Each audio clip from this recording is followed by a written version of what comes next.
Hold the camera. Let's talk about that. How's it going up there on the Are you guys good? Yeah, we're gonna fucking DoorDash right now.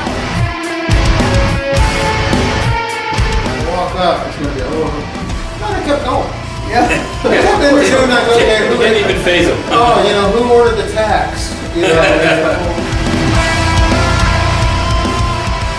Hey guys, it's Sean Shank from the Sean Shank Redemption podcast, and very excited to come to you guys this week with some audience questions and other things. I don't have guests right now, just this week because things have been super crazy, but I'll get into that.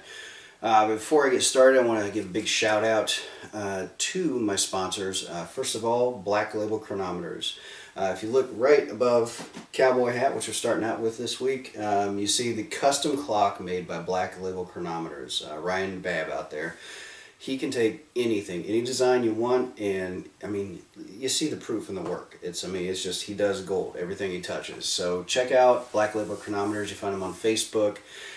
Reach out to him, tell him what you want, and he'll come up with some ideas, and this is what you get. And if you use the promo code SHANK15, that's SHANK15, you will get a discount. So check out Black Label Chronometers.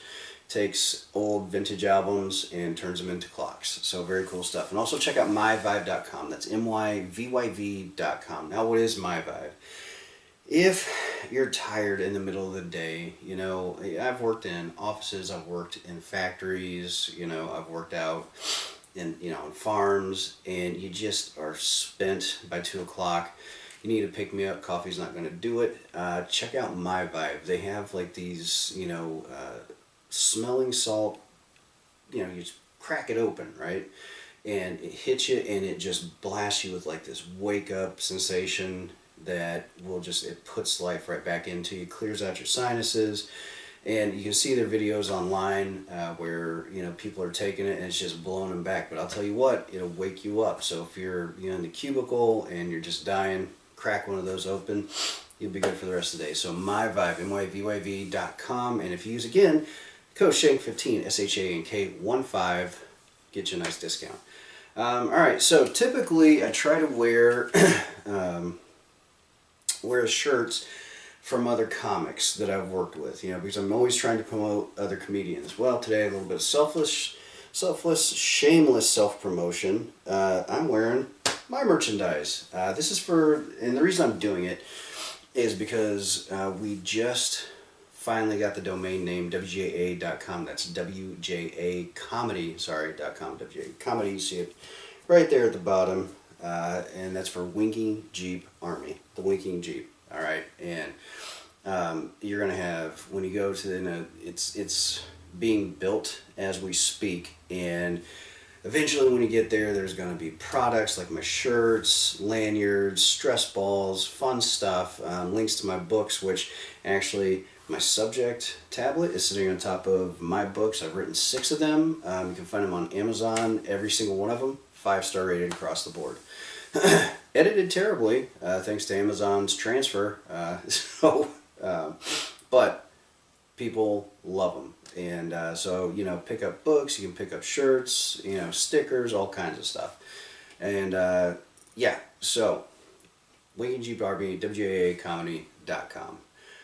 All right, so let's get into this. We're going to talk about a few things. First of all, this is my newer studios. Every week I'm picking up like new gear, different things. I finally got my Black Label Chronometers clock in, and it's hung up. So you're going to see that in different iterations of my studio. But eventually, when I'm finally land on my studio, that's going to be hanging right behind me. So we're getting there. We're getting there. With all podcasts, they grow over time as audiences grow. This one, thanks to you guys. Thank you so much. I appreciate you guys watching, listening, but we're on everything now. Spreaker, Apple, iHeart, Spotify, everywhere that you can find podcasts. Sean Shank Redemption podcast is there. So thank you again, and just keep spreading the word.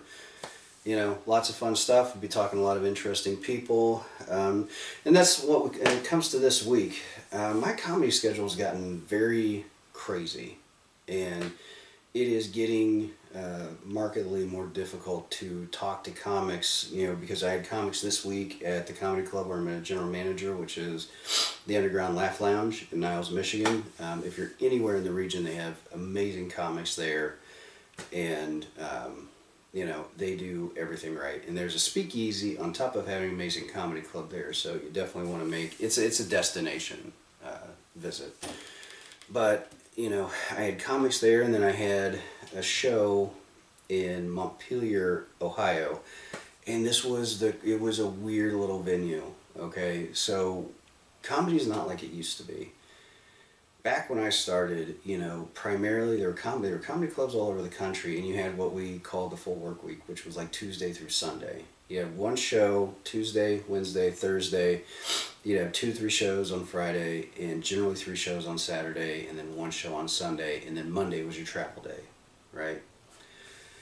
Well, as the comedy boom, continued to die down and things went more towards the internet, clubs started, dialing back on their weeks and dialing back on their weeks. And now most clubs, except for in the major cities, are Thursday through Saturday. And comics have had to hustle to find work outside of that. So now that's why you're seeing all these shows pop, especially like breweries and wineries. They're huge there. There's a brewery, actually, Watermark Brewery up in Stevensville, Michigan. Amazing staff, amazing owners, amazing location. Their brews are fantastic. And once a month during their comedy season, they have an amazing comedy show there. And it's literally one of the best one-nighters in the country. And every comic I've had out there has echoed that sentiment. But that's one of those, we call them one-nighters, that we're having to stack up. And sometimes they're just in odd places that comedy works at now. And so this last week, I was in the Comedy Caravan, which is a storied, just legendary comedy club down Louisville. You have to, like you're sucking nuts when you say it. But in Louisville, Kentucky. And then this week, yesterday, I was in Montpelier, Ohio. And the club that I was at literally I think they do stand-up once a year. It's a once-a-year event, okay? And I was fortunate enough that I got booked to do the gig with another comic named Mark Knope. And Mark's a very funny guy. He's been around forever. And, Mark's great at just going in, doing his material, and knocking the crowds out with it. And, he's not really what I'd ever before considered a crowd-talking comic, because I'd always seen him just do a set, and his material's, really solid. But last night, we had 2 shows, and here's what is interesting about this place, okay? During the day, they have a cookie store, and they sell cookies all over the country, okay? And this is like a place near where I grew up in Deer Creek, Indiana. I mean, it is country, it is redneck. There are guys out there named Bubba. I know this for a fact because I met Bubba on the second show last night. And, it's just the kind of folks that I grew up with. But somehow these people over 14 years have cultivated this, and I'm here, old fat kid Sean's telling you, these are amazing cookies. Like, I bought a dozen and I've eaten probably, I shouldn't have because I'm working to lose the rest of my weight. God damn, those are good cookies. Anyway, so right next to this cookie bakery, the husband, the owner, Ron, and his wife, I believe her name was Becky, super sweet people, very nice, opened up a speakeasy. And it is very reminiscent of an actual speakeasy. Whereas at the Underground, where IGM, it is beautiful and grandiose and has so many things that are reminiscent of the 20s and Flapper Girls and Art Deco and all these things that the owners put into it. And if you love speakeasies, I mean, it's worth flying across the country to see. But this place in Montpelier, You go in, the furniture is mismatched. You know, it's small. It's a long room. You can only fit 29 people in there. We sold out both shows, 29 people each time. And it was just, it's one of those weird, interesting places now that, you know, you get to play to keep working as a stand-up. And the crowds were very interesting last night. All right, cowboy hat's going off because it's getting a little warm. The first show, it was really strange, and you get this in these small towns. So I'm going to throw some secrets of comedy out there that you may not know about. But the first show, 29 people, and this like almost a fishhook shape along, like across the front along this wall. These people were having a blast. They loved it. But in the back of the room, there was this contingent of what I would call the morality police. Small town, in the business they're called blue hairs, okay? And I'm sure that, you know, people will say, oh, that's ageist and da-da-da. Every industry has terms for different segments of people, okay? I'm apparently a cis white male. That's a term that has been used for me, right? Though a big portion of me is Native American, doesn't matter. People have labels for everybody. Well, for people that are very old and very angry all the time, in the industry for years they've been called blue hairs because older folks have, you know, like a blue tint to their hair, and I don't know why. And they just were not having it. Not a thing. You know, and credit to a good friend of mine who's been on this podcast multiple times, Davin Rosenblatt. You know, when I've asked him about the content of my work, you know, he has said multiple times, he says, you're not a filthy animal. Like, we know filthy animals in the industry. You're not. Now, am I dirty? Yeah, I'm rated R. But I'm like light scratching R. I can go hard in the paint, but for the most part, I just kind of scratch the bottom surface of R. And that's where I'm at. That's where my comedy lives. And can I do squeaky clean? Fuck yeah, I can. I absolutely can. I've done stand-up in churches multiple times. Do I prefer to? No, I do not. I love as an adult to be able to just have conversations with adults without chains on it because somebody thinks I might offend somebody, you know, like the baby Jesus, whatever their problem is, you know, propriety.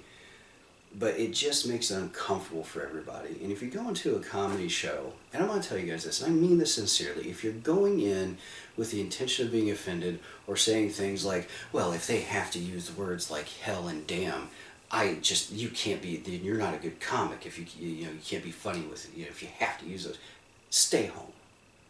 Like, I'm telling you now, you're the problem, all right? It's not us. It is literally you, okay? I promise, it is you. A lot of people don't like to hear that. You know, they don't like self-reflection. They don't like having somebody point a finger at them and go, no, like, legitimately, bro, it's you. It is, you are the issue. You know, and that's why, you know, a lot of times in life when you see people that just run through all their friends and run through all their family and they blame everybody else, they never stop to turn that mirror around and go, oh, shit. The whole time it was me. You know, they pull off the Scooby-Doo mask and it's them, right? And it was those people, right? It was so strange. Just you could feel the negative energy in the back of the room. But it was canceled out by all these people that were awesome, that were having a blast. They're high-fiving each other. You know, when I'm doing my husband-wife material, the wives are slugging their husbands, you know. I mean, just not in a domestic abuse kind of way, but you know what I mean, playfully type stuff. So they were great. And one of the measures that we have as comics to know if people really dug your stuff is we sell merchandise after the show. This is how we now, instead of having full weeks, this is how we pay for gas and stuff and food, okay? So if a comic has merch, we are small businesses. You may not think of it like this, but I'm telling you, we are just like the small flower store on the corner in your downtown, in a little country town, right? You have to look at us that way.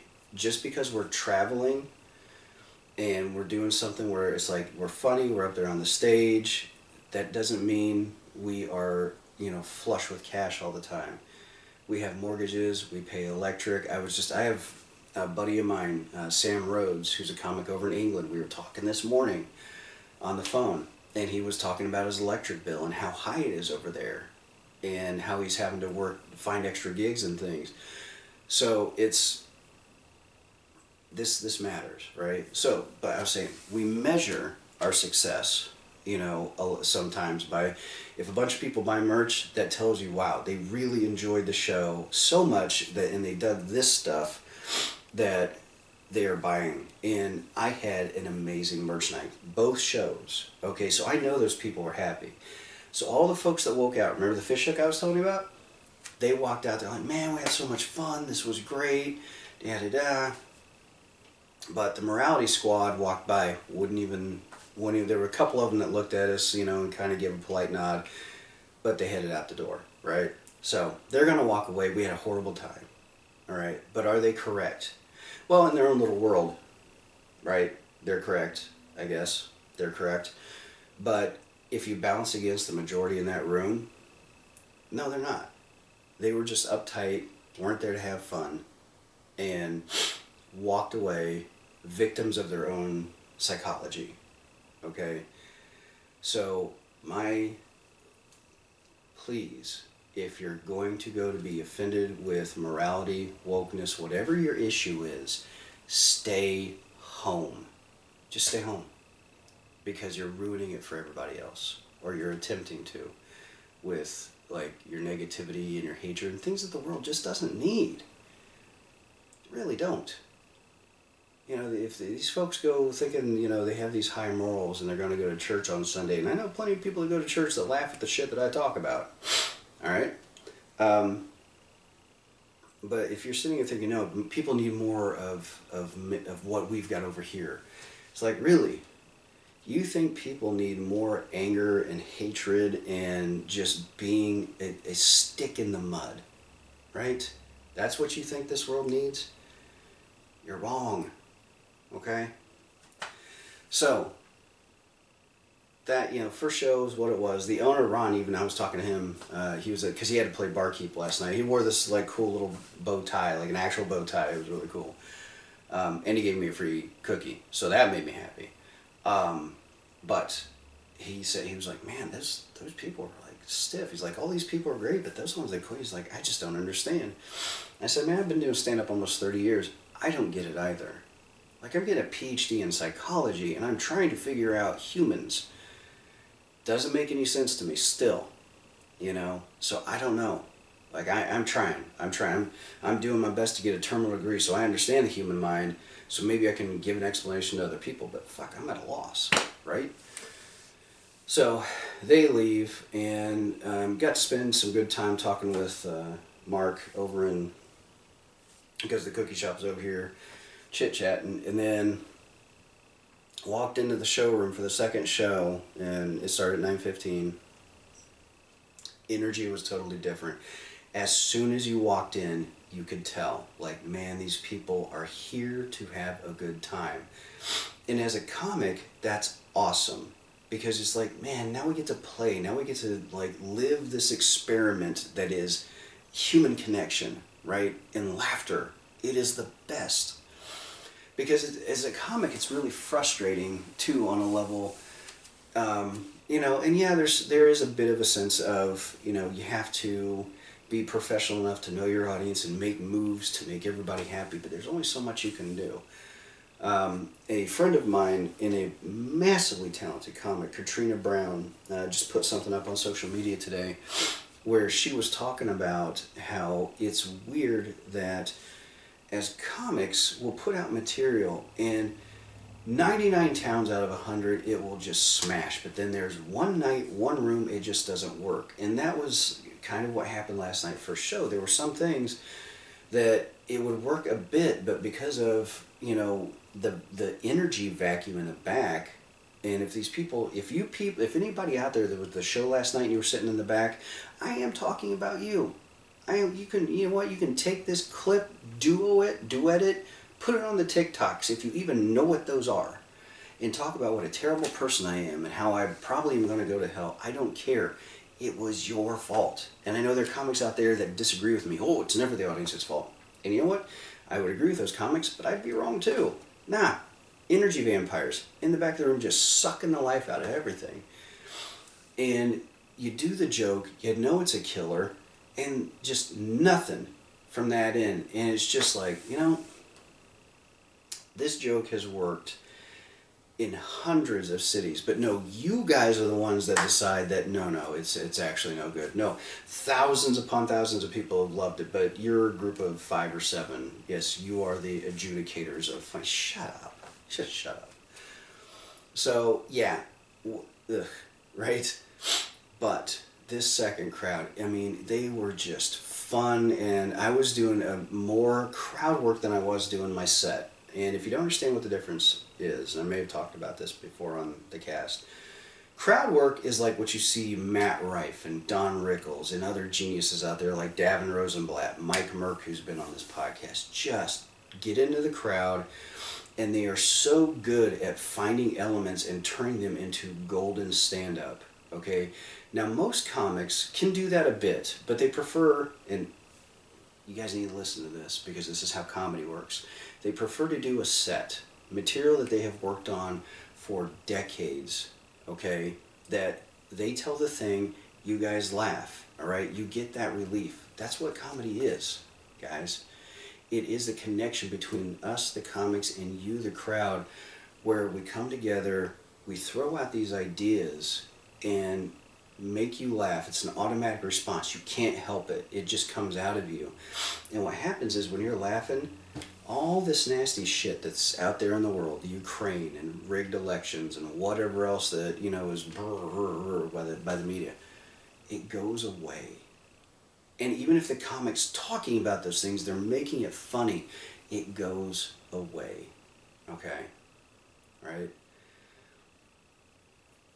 So, crowd work. I'm doing, I did a bit the first show, but the second show, I was really getting into the audience and having a blast doing it. These people were fun, they were game, they were, they weren't heckling, which if you heckle, you're not helping. If you're a heckler, you're a bad person. I'm going to straight up say it now.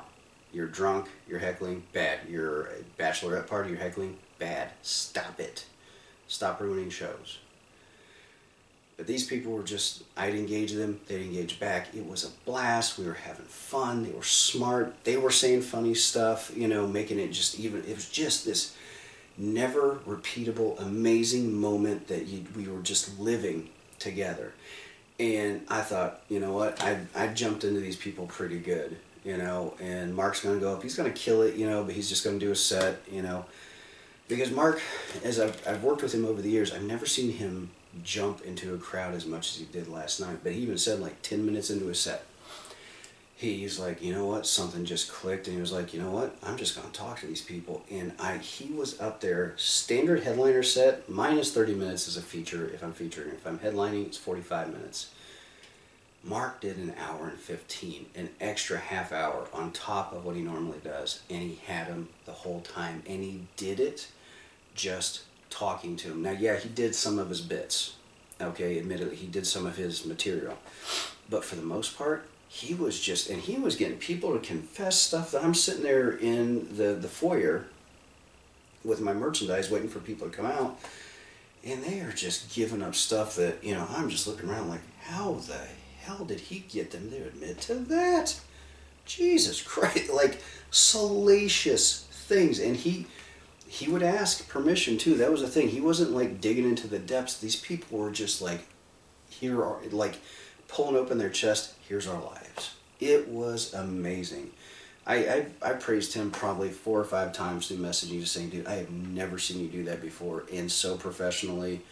Dude just crushed it. Just crushed it. So that was really neat to see him do that, because I've never seen Mark go that hard in the paint. So it's like when you have a friend of yours that's particularly good at one thing, and you see they have a skill set that you had no fucking clue they had. That's what that was. So it was great night, just overall, and a lot of fun. The Caravan, always a favorite to go down to. Diana and Dana, just amazing people, and their staff, just hearts of gold, every one of them. Got to, my last podcast, got to hang out with Davin again and Michael Gregg from New York, the chiropractor. Cool dude, just good week. There were a couple shows. It was a bit weird for me because I didn't get hamstrung, but it was one of those things where I've been having such fantastic shows since I got back from the Bahamas. I've literally been just crushing audience after audience after audience, and I know my game has gone up, okay, but it's intentional. Like, I have been moving intentionally forward to up my game to that next level, because it's like, I basically, before the Bahamas, I was either quitting stand-up or I was going all in and leaning into it and taking shit to the next level, which I've been doing. But I go down there, first show, Thursday, crushed it. I was middling. Even when I came off stage, I told Davin, I said, see, now this is a shit that ever since I got back from the Bahamas, this has been happening. This is my game now. And I don't know if the universe was listening, or, if you subscribe to there being a higher power, God was listening, whatever. But apparently I needed an ego check, because the first show the next night, holy kick in the nuts, Batman. Yeah, I got it handed to me. And it's not like it was a bad show, it was like a B+, but it's one of those things when your level has been up here and then it comes down here, you go, fuck, what happened? What did I do different? So you start checking yourself, but then Dana, who's been running the sound booth in this place for God knows how many years, comes in and he's like, man, that audience, man, they're stupid people, which makes you feel good. But as a professional, you're like, man, maybe I need to and we always need to improve, as comics, humans, whatever. So I would say out of the 5 shows, 3 were really good. 1 was good, and that one show was just like, it was okay. People didn't walk away going, oh, he sucks. But it wasn't like a fire barn burner thing. So I'm glad it happened. I saw somebody the other day writing down where they were talking about bad times and saying, if you can't find the value in the bad times, you need to really look at the bad times to find out what was good about it. That's a deep thought. Like, it really is, because if you can look at those times and go, okay, what can I learn from this? That's growth, and that's a good thing. So, yeah. The comedy week. All right, crowd work, bits. I talked about that. Okay, another thing that I do, and I've talked about it a little bit, is I teach at a couple colleges. All right, I got my master's degree in writing from Johns Hopkins, and I am teaching English 101, like composition, and that's just like basic writing, foundational building blocks for college, and then creative writing. And one of the things we have to teach in composition, and I don't like composition. I don't like teaching it.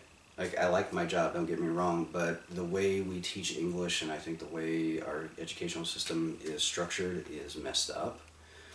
It's more geared towards kids being taught to memorize things and then hate education, hate English.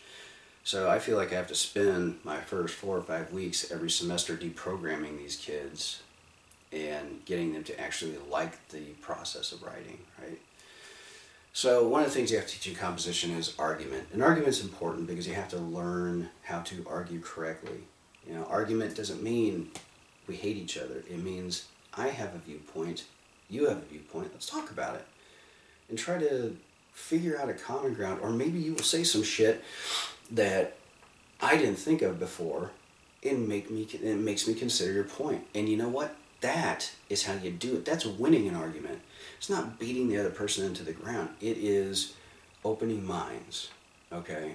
So I pick weird subjects every semester for my kids to study or discuss in the argument portion. It's my favorite week out of the entire semester, next to the Cask of Amontillado reading, because Edgar Allan Poe was a badass. But this this time I had them debate flat Earth versus round Earth. And it was amazing watching these kids who were I would say the majority of them were solidly round Earth people.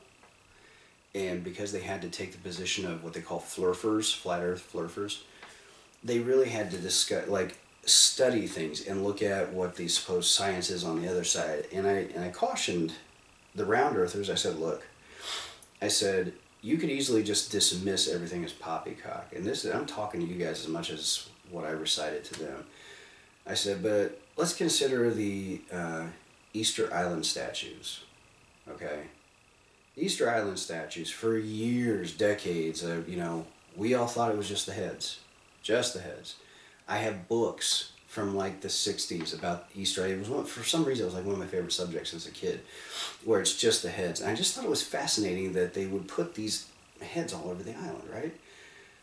And I have yet to look into why this happened, but jokingly, I've said many times, somebody decided, I'll pick up a garden trowel and dig a little bit. Holy shit, there's a shoulder.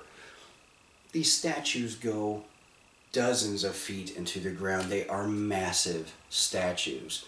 And so then people have gone crazy with like, oh my God, mud flood, this thing, that thing, to just completely change the science, okay, of what was going on there.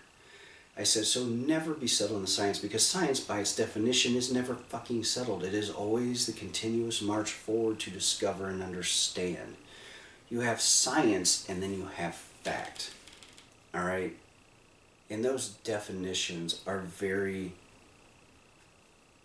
exclusive to one another. Okay? Don't conflate science and fact. Science isn't fact. Science is just science. Science is discovery. Science is research. Trust me, I'm doing a fuckload of research for my PhD shit, and there's a lot of it. There's a lot out there of supposition and people looking into things and positing this and all these things, all right? So these kids come back. I give the assignment on Monday, have to come back on Wednesday and argue. And the round earthers, they came with physics, they came, talking about the eclipses and pathways of, all the stuff that you would expect them to. And I applaud them for it because their arguments were cogent and well presented. I was so impressed with this class. Then the flurfers came in, and they were bringing up so many good points. They were talking about how they're, 1927, all right? I thought this one was really smart. 1927, Universal Pictures had a picture-perfect model of the globe, all right, on their set. We talked about this in the last podcast. The kids brought this up, and they were like, how the fuck did they come up with this? When we all had biplanes at the time, we were just fresh out of World War I by a few years, okay? How did we have this picture-perfect space version of the globe when we just had biplanes and people had just been working to fly, cross-continent? All this stuff. When NASA wasn't even a thing until, 1948, 1958? And then the space pictures didn't come until after. And then, they talked about, people flying flat horizons by people that have traveled all over the world hundreds of times. They just, so many arguments. And they even brought up the moon landing because they were talking about the pictures of the Earth from the moon. And they were talking about light dissipation as, when the sunlight hits the globe, how when it goes over a curved surface, the light dissipates as it goes around, but when you look at the pictures, it is complete. They brought up some really good things. Just the point, and I'm sure there are folks of you out there that can, disprove or argue whatever, fine. But here's the thing. The point of argument is to make people think. And when they brought up these points, like when the moon, when they landed, how did the cameras get there already? When they took off, how did the camera pan up? How did they have a phone call with Nixon while they were on all these things. Brought up all this stuff. And the round earthers, I could see them just, they would sit there for a minute and go, well, how the fuck? And that's how you do it. And it happened on both sides, right? So it was a really cool, moment watching people's lights get turned on, to new patterns of thought. So, I would encourage you, if you're out there, you're a round earther, look into some other shit. Just for fun. See what you think. Alright? Because one thing I can tell you, that is a fact, and I can give you a bunch of facts if, another podcast I'd be happy to. We have been lied to by our governments, by the history books, across the board. There's so much that we have been lied. It is a bullshit. So much bullshit. Don't believe me? Look up Gulf of Tonkin. Get back to me. Alright, send me an email. We'll talk about it. Gulf of Tonkin incident, when you find out the truth on that, if you've ever said the government would never do that, check out Gulf of Tonkin and you'll realize that fuck yes, our government actually 100% would, without question. Without question. Okay? Alright, so, wake up. Absolutely. Audience questions. Alright, so those of you that have seen me perform, whenever I headline a show, I do have I get questions from the audience so I can give them here. When I have a week where I don't have guests, I do audience questions, and so I've got 3. The first one's kind of nebulous. It's just so general. I don't know quite how to attack it, but it was just, well, what do you think about the current state of affairs? It's just like, well, Jesus Christ, what do you think?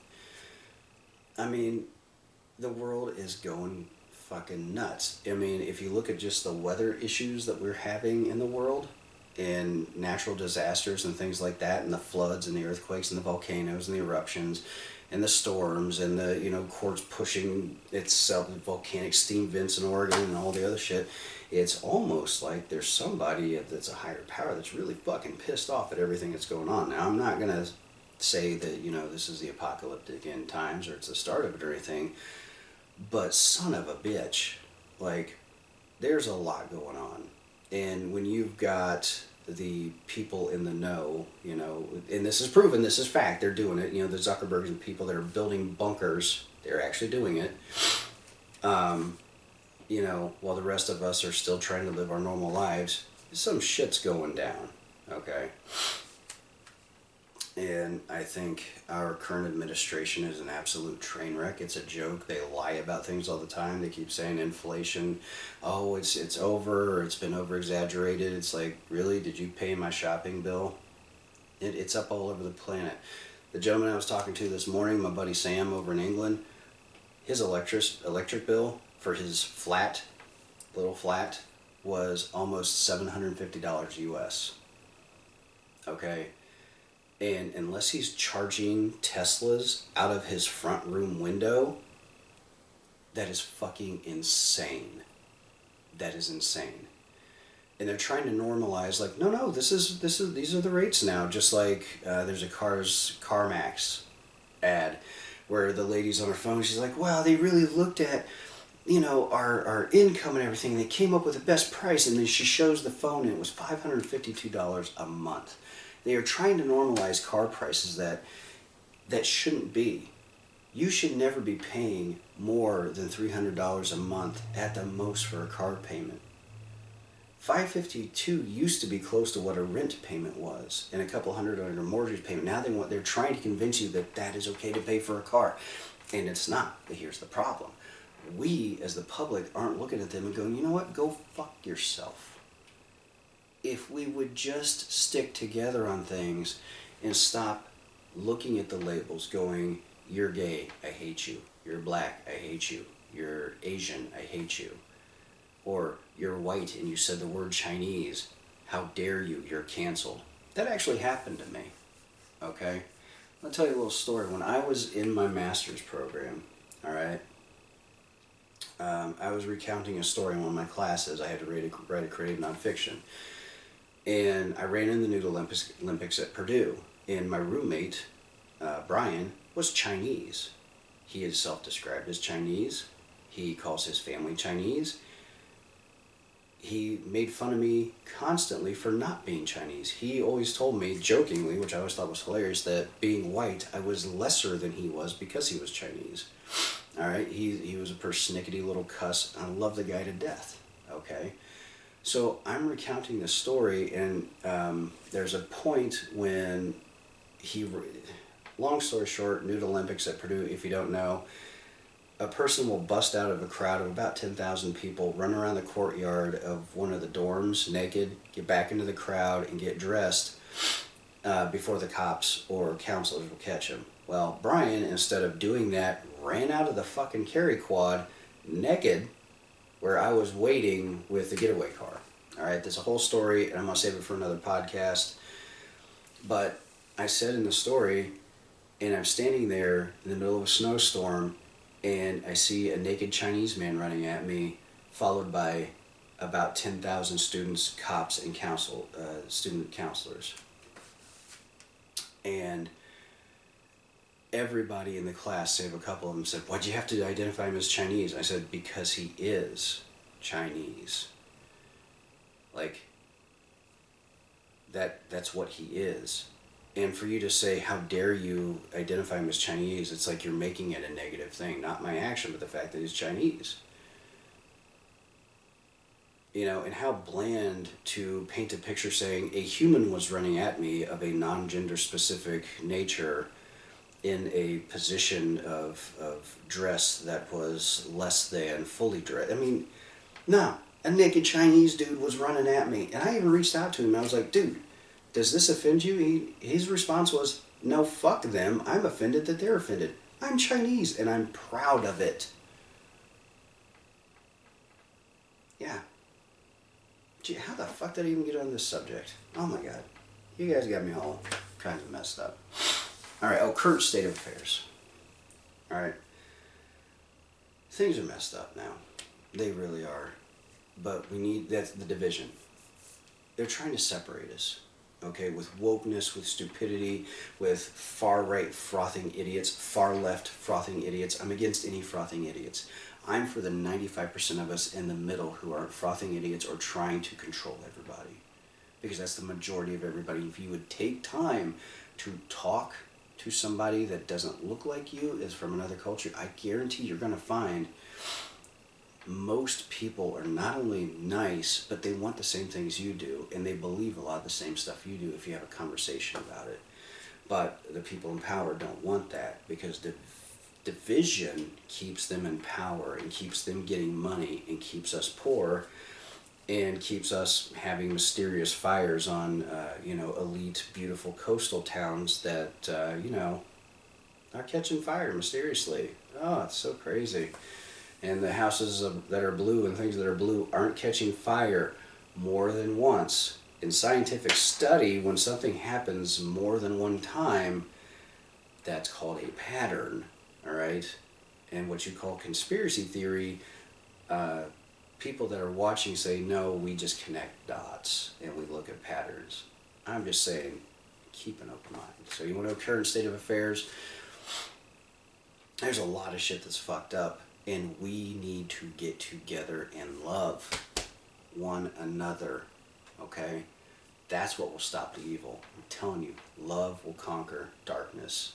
Light will conquer darkness. But we have to embrace the light, not the darkness. Okay, guys? I know this is like hippie stuff, but you know what? I used to be full of hate. I used to be a solid misanthrope. I still have issues with people. But I'm finding that the more that I put love out into the world, the more love I'm getting back, and the more it makes the world a better place. And if I do it, and you do it, and then your neighbor does it, and your friend does it, we will win. But until we do those things and call the evil ones accountable for what they're doing, it will perpetuate itself. So, that's what I think about the current state of things. Somebody asked me about all of my schooling. Just real quick, I started back in 1994. Oh my God. at Purdue. I was in their general health sciences program, left Purdue, went back to Sepulpa Technical College, got my NREMT-B ALS certification. I became an EMT, and then IUPUI, I was enrolled there, and I think I got into a couple other colleges, but never finished it. In 2016, I said, fuck it, I'm going to get my degree. So I got my undergrad at SNHU, and they were great. And then I just on a lark, I filled out an application for Johns Hopkins. I got in, which is crazy because they've got a 9 to 13% acceptance rate, which is barely higher than like Harvard and Oxford and places like that. But they took me, and I got out of there with all A's. And then I got into 2 doctoral programs. I picked the one that I felt serviced what I was trying to do with my dissertation the best.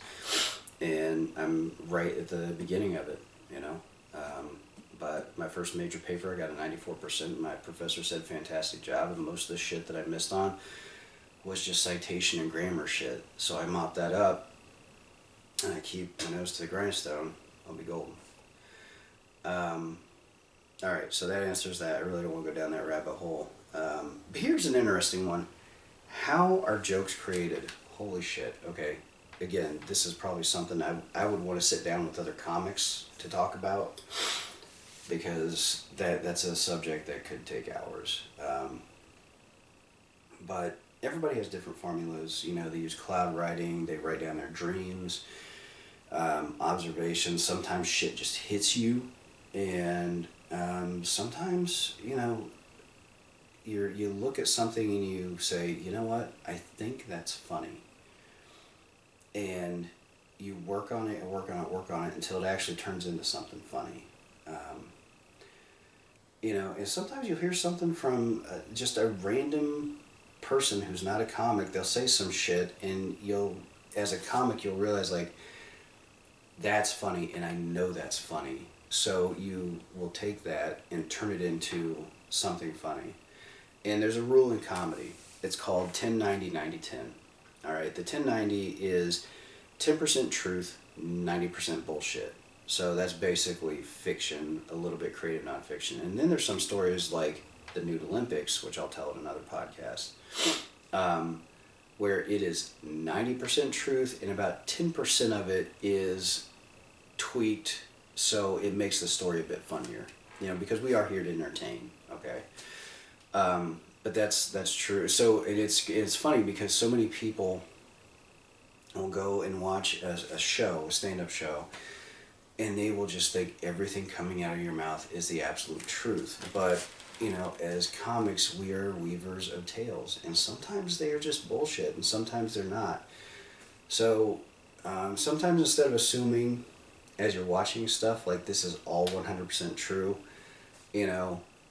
talk to the comic afterwards. Just ask them, like, man, is that really true? And sometimes you'll have a great story, right? If somebody comes up and asks me, like, things about when I did the Def Jam show up in Detroit, and I got the Detroit police called on me and all this other stuff that happened with it, and I can tell them, like, yeah, absolutely, the whole fucking thing happened 100%, but here's some extra that I didn't talk about on stage, okay?